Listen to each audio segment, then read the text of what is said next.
Hello, in this video I'll be showing you how to connect the Telegram app to send text messages to the Raspberry Pi and make the Raspberry Pi act according to the commands sent to it. So the Telegram app is a chat-based application which is used for sharing text and files. So in here we would be using the Telegram app on our mobile phone, and we would be using the Raspberry Pi hardware simply connected with the power cable and run a program on top of it so that it could create a channel for itself to connect with the Telegram account on the mobile and receive commands from the user through the mobile app to act accordingly. So by simply powering up the board and running the code file with the necessary elements to connect with the Telegram app, we should be able to talk to a Raspberry Pi and get the files and responses accordingly. Up next, we would be having the configuration of the Telegram app, how to create a chatbot on your mobile phone for the Raspberry Pi, and then communicate text messages to the Raspberry Pi so that it can identify the specific text message sent to it and act upon the functionality defined for that specific text message. So suppose you need a picture from the Raspberry Pi, you would give a command as picture, or if you need the current time, so you could use the time command on the Raspberry Pi. So all that would be done on the app, and then you can play around with the code to access specific files from the Raspberry Pi and make our own easily usable file system. So now let's move on to configuring the app and thereby look into the implementation and get key insights from the code. So now we are in the Play Store with the Telegram app installation page. So in here you just install the app onto your mobile phone. So I've got it installed, so just click open.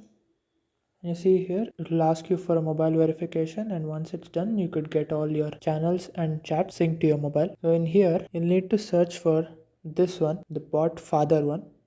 So once you click in here, you could go on and create a new bot for yourself. When you put this message as /start, you get this menu. So at the top, you can see in the control section, you have /new bot. So click that. It would ask you for the bot's name, and if it's already taken, you might have to enter a new name. So it would ask you for a name and a username for it. So the name need not be ending with the bot, but at the username side, you'll have to end the name with the text as bot. So I've given the naming as Raspberry 5_bot for the bot I'd be using to the Raspberry Pi, and once it's done you would get this congratulations message, and along with that below you would be getting a API token which would be used to establish a channel between the Raspberry Pi and your Telegram account and communicate text and files thereby. So once this is done, you just copy the token and then use it in your code wherever necessary. You could set commands to your bot. It might be predefined for your bot here, so use the set commands. Using that you could be getting some predefined commands for your bot. So I've given here hi for welcome text, and time which shows the time, file for a Python file, and picture for an image file. So you could do all this to your newly created bot. So now I'll take you to the bot account now.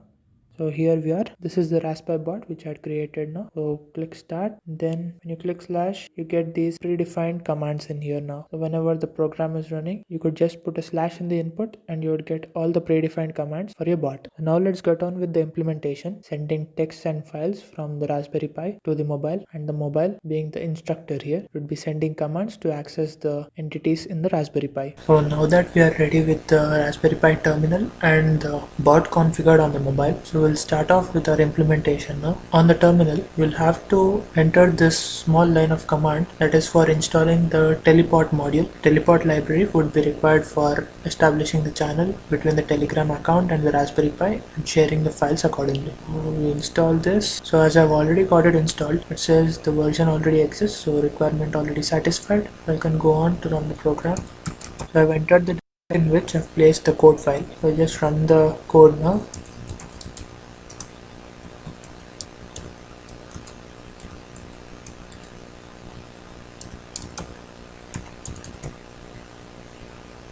It says let's have a chat session and has received start message from the Telegram account. So now let's try out some of the commands from our predefined list.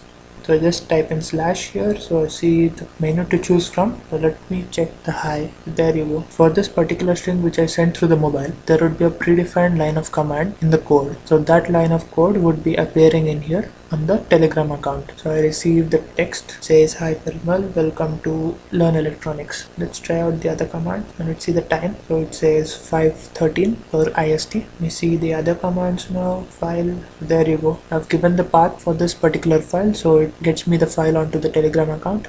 The last predefined command, picture command. So there you go, it sends me a picture which looks like this. This is what I've saved on the Raspberry Pi. So there you go, you have got the bot configured and you have successfully implemented the file sharing and text sharing between Telegram and the Raspberry Pi. So now let's move on to the code explanation to see what was being run behind and how the output is coming up in this way. So here we are with the main code file used to implement the project. We start importing the time and the date time modules, and then we import this teleport module as we have installed for accessing the services of Telegram on Raspberry Pi. And then the next line, we import message loop from teleport.loop. So this is one function which would be using to establish the channel from the Raspberry Pi to the Telegram account and communicate through it. We initialize the now variable with the current time, the time at which the command would be sent, that would be recorded. Then we define a function as action. So whatever the message it receives would be the argument passed into the function. The message consists of the chat ID and the command. The chat ID would be the details of the bot, and then the command would be the text message which you would be getting from the Telegram app. So once this is done, we simply print the command. So as you could see on the terminal, we were getting all the commands which we put in from the Telegram app onto your terminal window as well. So this was being done with this command, and now whenever we receive a specific text, we'll put in an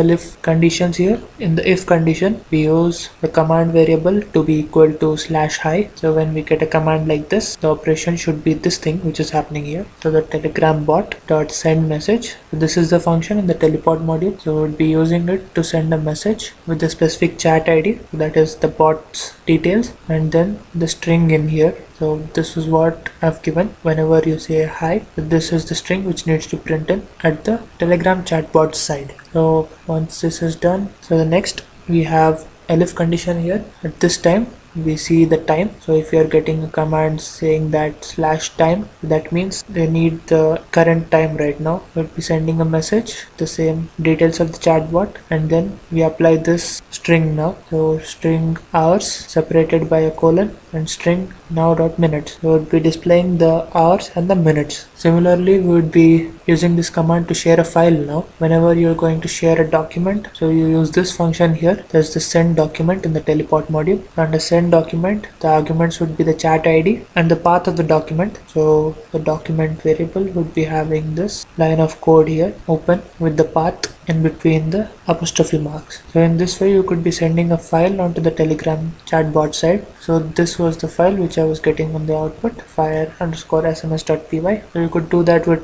any kind of extension for any document now. And then if you need to see a picture, so we have this text from the chatbot side. We give a command saying that /picture. So in here use the same function, send document, which needs the chat ID and the document path here. So the document variable would be having the path where the image file is stored. So this is the path I've given in between the apostrophe marks. So this would get the command section done now. Once this is done, we initialize the telebot variable. So this telebot variable is for creating a channel. So for the channel you would need your API key. This is where you will enter the API key which you had copied from the chatbot. The bot father would be assigning you that API key, so put that in here. This would be enabling the channel now. So once this is done, we use the message loop function to run as a thread. So once this thread is established, we could be communicating a number of messages and send commands to the Raspberry Pi to access specific files on it and make it talk to you. So we print a text in here. So let's have a chat session in the terminal window. So initially when the commands are about to be given, we have this text coming up, and to make it run forever, we put up an infinite loop here. So while true or while 1,